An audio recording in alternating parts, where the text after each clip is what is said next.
Welcome to Political Hitman on Israel News Talk Radio. Want to connect with Howie? Email him at howie@israelnewstalkradio.com. Now here's your host, Howie Silbiger.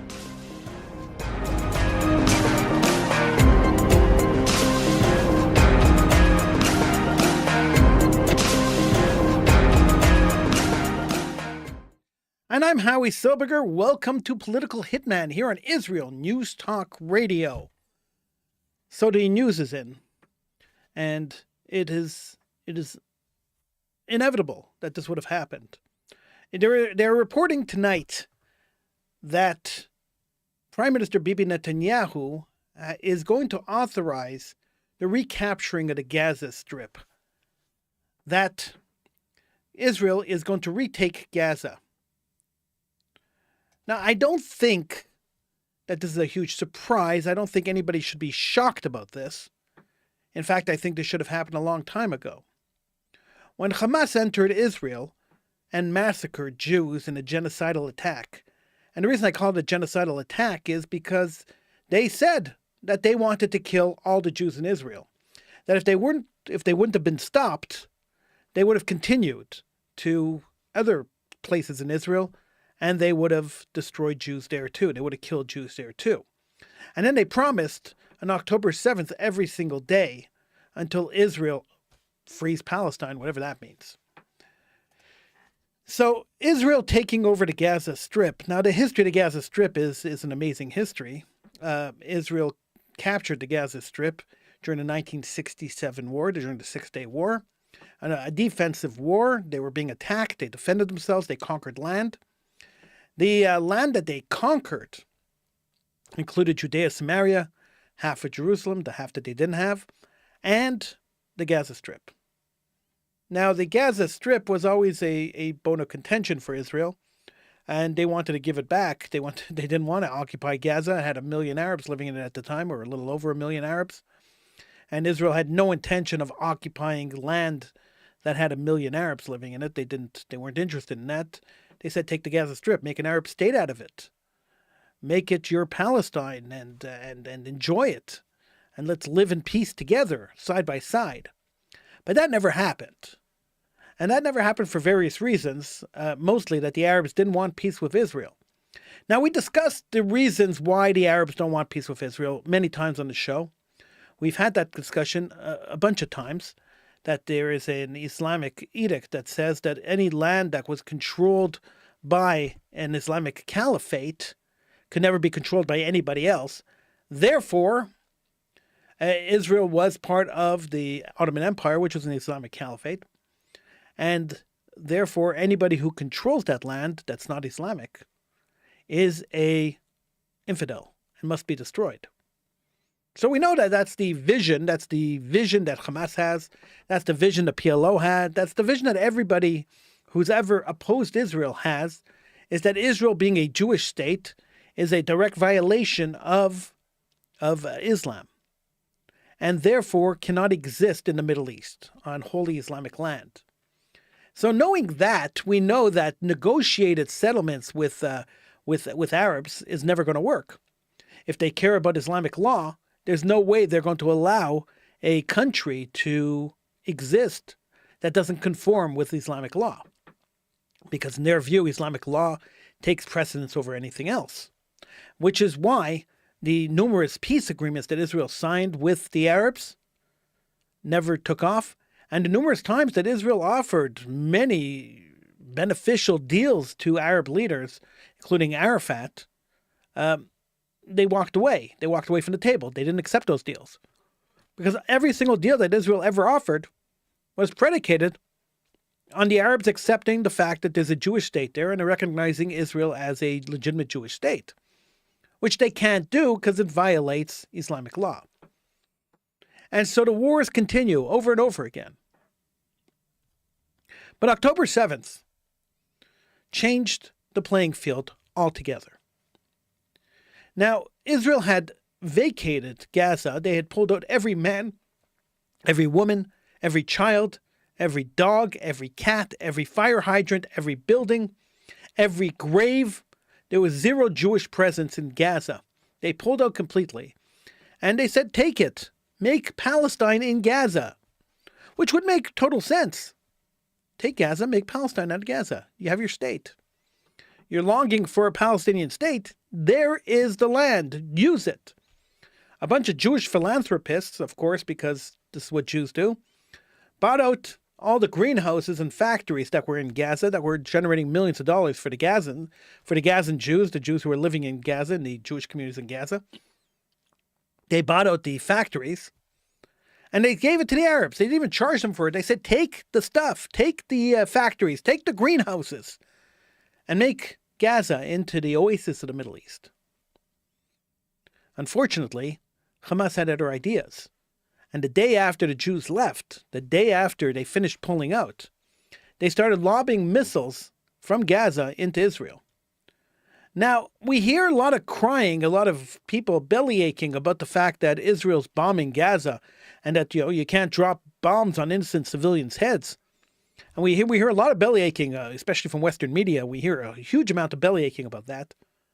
But nobody belly ached at all. Nobody complained at all. Nobody spoke at all when bombs were raining into southern Israel from Gaza. 10,000, 20,000 bombs a year, raining onto the heads of men, women, and children, innocent civilians living in southern Israel. Hamas launching bombs, bomb after bomb after bomb after bomb. A whole industry of art made from these bombs grew up in southern Israel. Children grew up living in bomb shelters. Children grew up not knowing that there are other people who live in the world who don't have to be 5 seconds away from a bomb shelter. And of course, we had the communities in southern Israel that were fighting hard to recognize a Palestinian state in Gaza. And we're pushing the government to do that. And we're pushing the government to help the Gazans, to help them with medical care, to help them with food, to take care of them. They said it was Israel's responsibility to take care of the Gazans. Of course, all the people who argued that, all the people who were running those organizations, were murdered on October 7th. Because it doesn't matter if you were pro-Israel or pro-Gaza. It doesn't matter if you put your life on the line to protect the Gazans. It didn't matter if you were working hard to ensure that the Gazans were well taken care of by the state of Israel. You were Jewish and you had to be killed. And so when the terrorists, when Hamas flooded in from Gaza on October 7th, they massacred all the towns that were standing up for them, all the towns that were helping them. They massacred people who would go to the border and drive Gazans to Israeli hospitals. They massacred people who grew vegetables and who gave of themselves to the people of Gaza. Because it was irrelevant. Because the goal wasn't to liberate Palestine. That couldn't have been the goal. There was no way they were going to liberate Palestine with a terror attack. That wasn't the goal. The goal was to rape, kill, mutilate, and murder as many Jews as you can. That was the goal. Inflict terror on the Jewish communities, both in Israel and abroad. And so that's what they did. That was the campaign that they went on. And they killed 1,200 people. And that inflicted a lot of terror on a lot of people. A lot of people were very scared after October 7th. The Israeli army went in to root out Hamas, but they took hostages. And they put them into underground bunkers. They put them into tunnels, terror tunnels. A clear violation of international law, but nobody cared because there were Jews in terror tunnels. Had Israel broken into Hamas land, into Gaza, and had Israeli soldiers gone into Gaza and taken 200, 300 people and put them into terror tunnels in Israel and tortured them and starved them and raped them, the world would be in an outcry. There would be people screaming and yelling about the barbaric Israelis and how much they are barbarians. But when Arabs do it to Jews, nobody really cares. Nobody said a word. There was outrage for exactly 3 days. And then Israel started their operation to get their hostages, as any country should do, They sent their troops in to go and save the hostages. And they were condemned for it. And then suddenly the victim became the villain. And the oppressors, the attackers, the genocidal maniacs that attacked Israel, suddenly they became the heroes. The whole world turned upside down. Suddenly people were cheering on the terrorists and condemning the people fighting terrorism. It's unbelievable. When you think about it, it's unbelievable. 1,200 Israelis were killed by Hamas. 200 of them were taken hostage. 50 of them are still being held hostage. A video was released just the other day, just a couple of days ago. A video was released of a man who was taken hostage almost 2 years ago, living in a terror tunnel. He had no choice. He's stuck in this terror tunnel, digging his own grave, looking like a Holocaust survivor. Starved, almost dead, digging his own grave. And there's no world outrage. There are still people in the street yelling that Israel is committing a genocide. Tell me this makes any sense. Because it makes no sense to me. It absolutely makes zero sense to me. I don't understand it at all. But that's the world we're living in. So now that Bibi Netanyahu tomorrow apparently will announce that Israel is going to recapture Gaza and they're going to free whatever hostages are left, and they're going to eradicate the world of this terror organization, Hamas, I guarantee that the condemnations will flow against Israel. Oh, look, they didn't kill enough. Now they're expanding the genocide. I guarantee we're going to hear condemnations against Israel. And you know what? We shouldn't care. We shouldn't care what the world thinks. It's time that Jews got up and said, enough is enough. We're not going to take this anymore. We're not going to watch our brothers be massacred. We're not going to sit back and watch our brothers be held in terror tunnels, being starved to death, being forced to dig their own graves. You know when the last time a Jew was forced to dig his own grave? In the 1930s and 40s. The Nazis forced Jews to dig their own graves and then shot them and buried them in the graves that the Jews dug. That's the last time Jews were forced to dig their own graves. If you think for a second that the state of Israel or any Jew around the world is going to allow another Holocaust to happen, well, think again. If you're a Jew hater, think again. It's time that Jews stopped cowering in their buildings and started taking back the streets. It's time that Jews stopped sitting quietly when Arabs are running through the streets of Canada, of the United States, of Europe, yelling and screaming, globalized intifada. Globalizing the intifada means killing Jews indiscriminately around the world. That's what globalizing the intifada means. It's a code word for genocide against the Jewish people. If you didn't understand it, now you do. It's unacceptable, and you shouldn't put up with it anymore. As Jews, we can't put up with it anymore. We must get angry. Why are Jews not angry? Where are the thousands and thousands of Jews in the streets protesting? In North America, in Europe, where are the Jews? Why the apathy? Our brethren are being starved to death. They're being forced to dig their own graves. And the Jewish world is sitting quietly by and watching, like it's some morbid television show. Where are the good people of the world? Forget about the Jews. Where are the good people of the world? Getting up and protesting and being outraged by this. Any person who has any morality, any person who has any sense of justice should be screaming. Yet all we hear is crickets. If this was happening to anybody else that wasn't Jewish,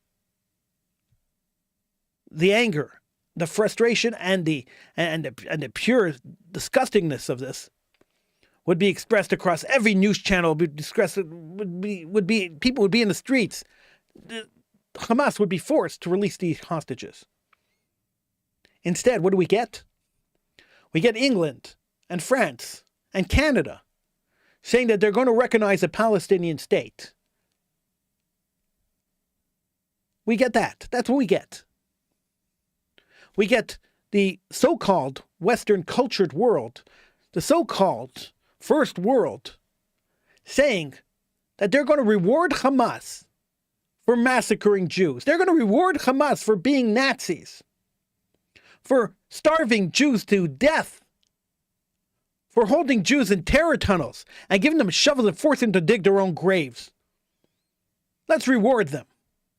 That's what's happening. The Prime Minister of Canada, the Prime Minister of England, the Prime Minister of France, that's what they're saying. Congratulations, Hamas, you won. Congratulations, Hamas. Let us help you get stronger. Let us help you build you up so that more Jews could die.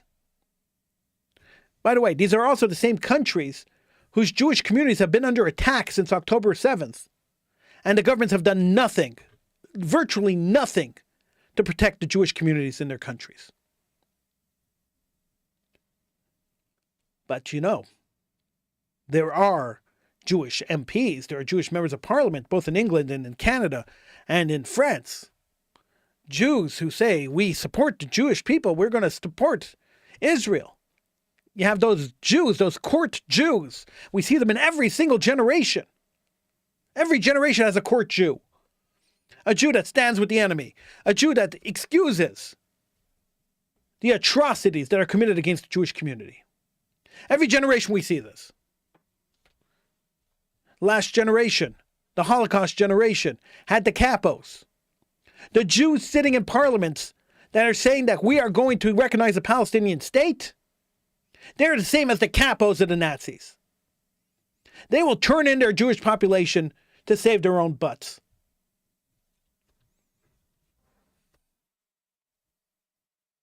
It's a hard thing to say. I don't say that lightly. But if they're going to sit in a government that's going to support a terror organization that is still holding Jewish hostages and torturing them and starving them and forcing them to dig their own graves, then they're no better than any capo in Nazism.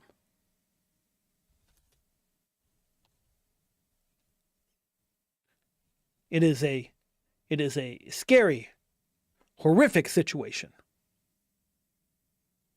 And I hope and pray that the Jews living in Europe and the Jews living in Canada come to their senses and realize that in a split second, the whole world could turn. In a split second, a Holocaust could happen again. Because if people are sitting idly by and allowing their governments to support a terroristic organization like Hamas, if people are sitting idly by and allowing Arabs to run through the streets and yell, "Gaz the Jews," yelling, "Kill the Jews," yelling, "Globalize the Intifada," if they're allowing that to happen, and they're sitting idly by, the good people are sitting idly by gosh, if a government comes and says, "Let's kill the Jews," they'll be the first ones to jump on the bandwagon.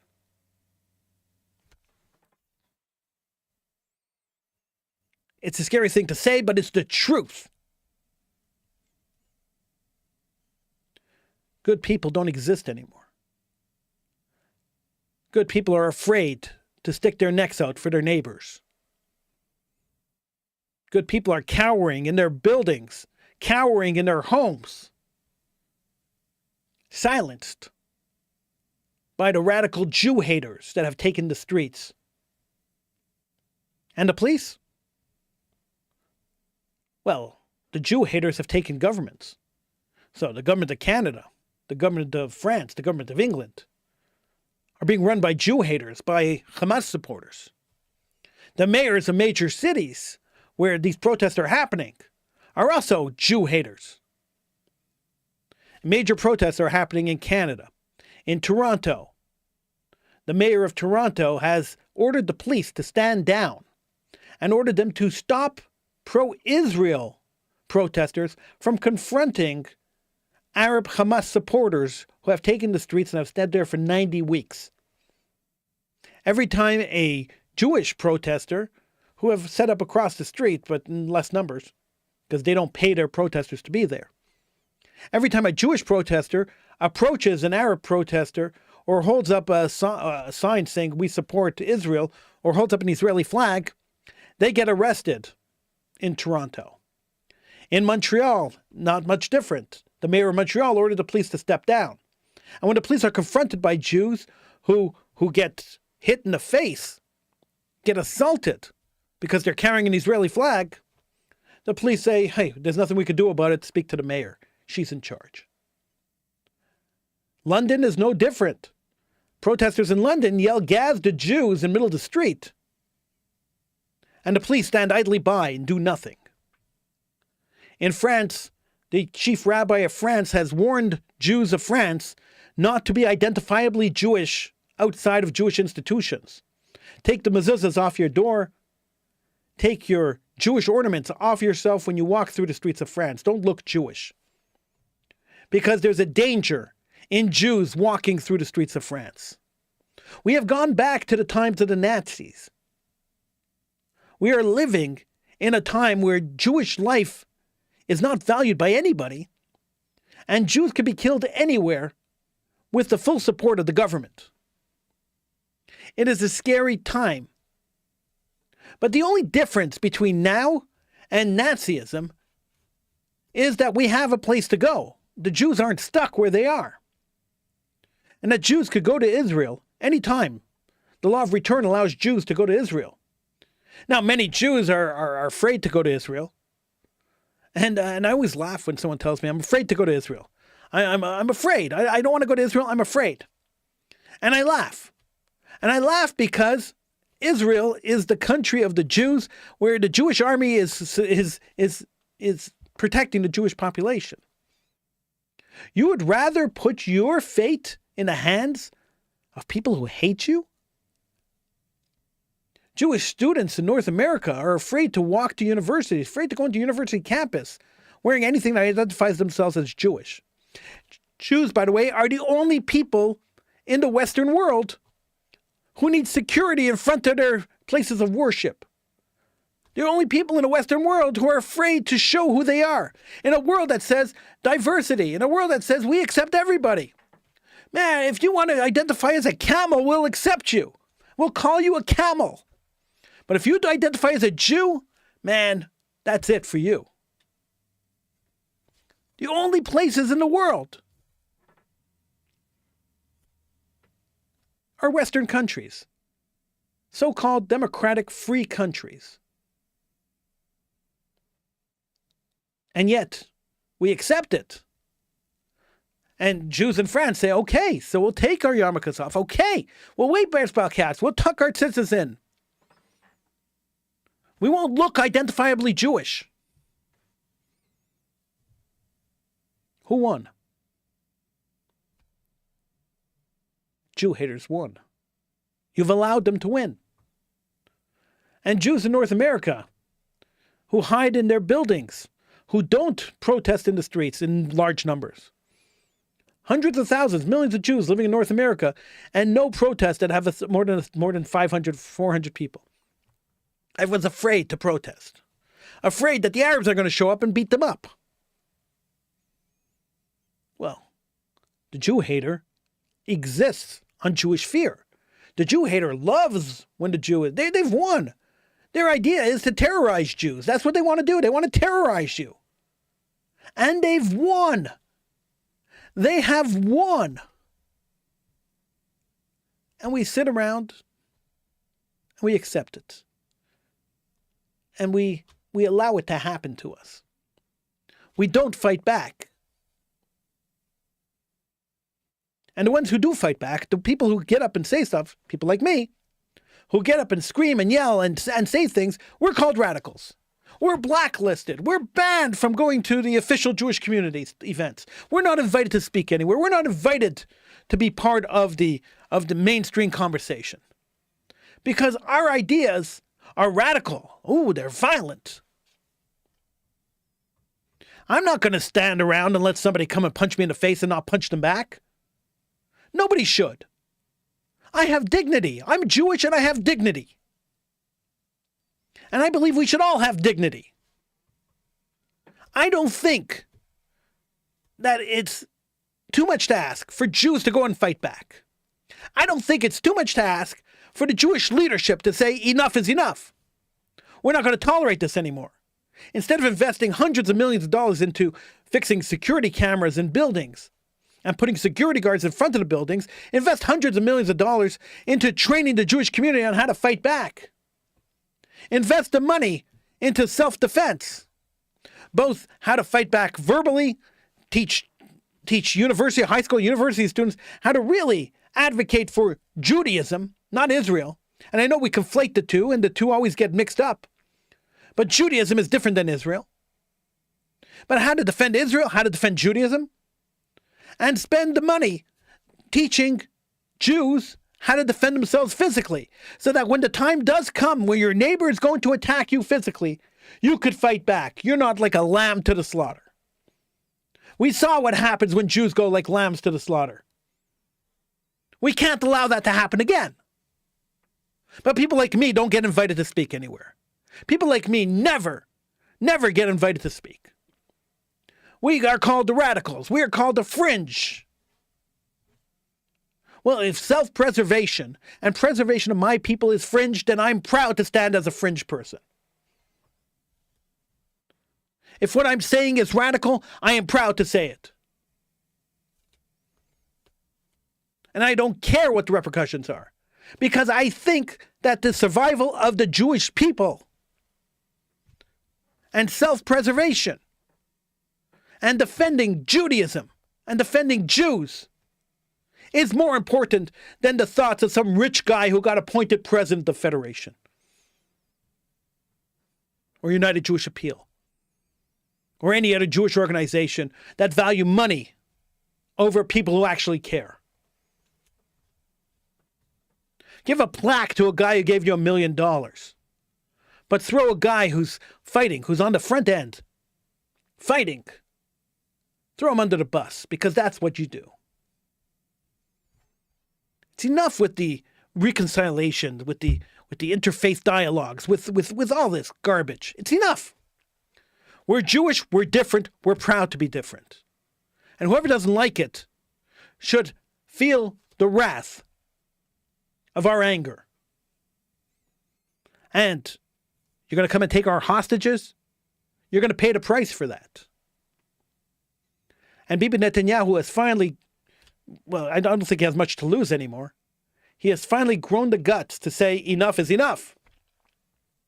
That video of this poor hostage digging his own grave, looking like an emancipated Nazi survivor, looking like a concentration camp victim, digging his own grave, was enough to convince the Prime Minister of Israel that they have to step up the campaign and end this immediately. Save the hostages. It's time. It's time to get rid of Hamas. It's time to eradicate this idea that Jews are weak and Jews could be taken at any time and Jews could be kicked and punched and there's no repercussions. It's time to end that myth.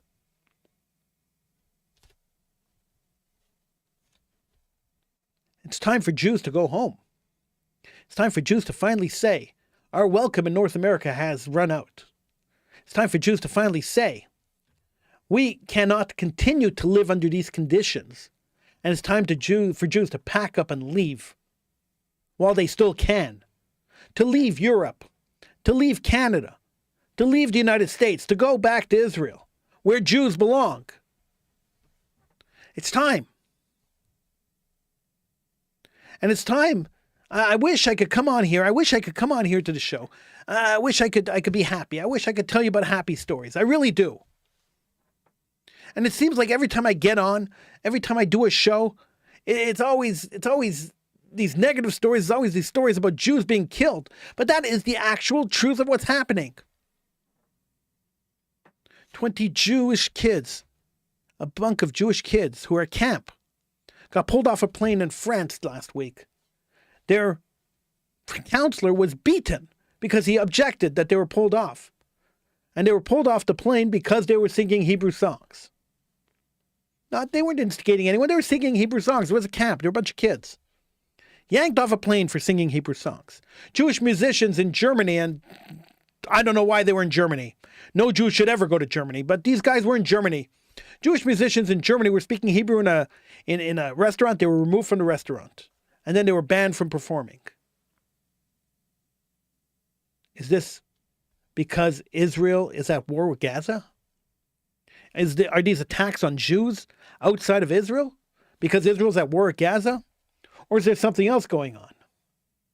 Now we know that Jew haters have used Israel as an excuse many, many, many times to hate Jews and to advocate against Jews in many different countries. Israel is just an excuse for the Jew haters to come out and attack. And they are in droves.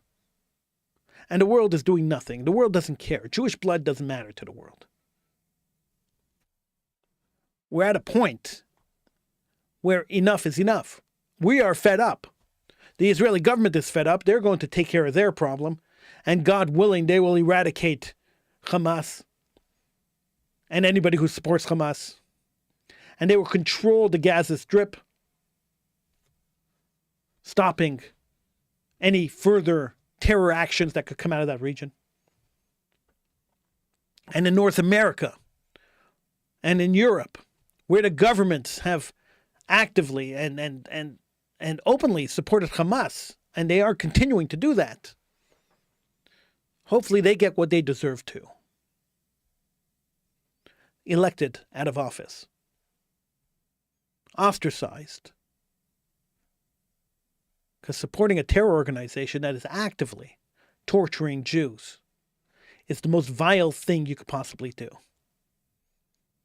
And the Jewish MPs, the Jewish members of parliament and the members of the assemblies, of the governmental assemblies of France, England, and Canada, they should be ostracized from their communities too. They should lose their positions, and they should be ostracized by the Jews living in the towns and the countries that they live in. Court Jews should never be accepted in the Jewish community. It's frightening that so many Jews are supporting governments that support Hamas. It's frightening that so many good people who aren't Jewish, but good people, are also supporting Hamas.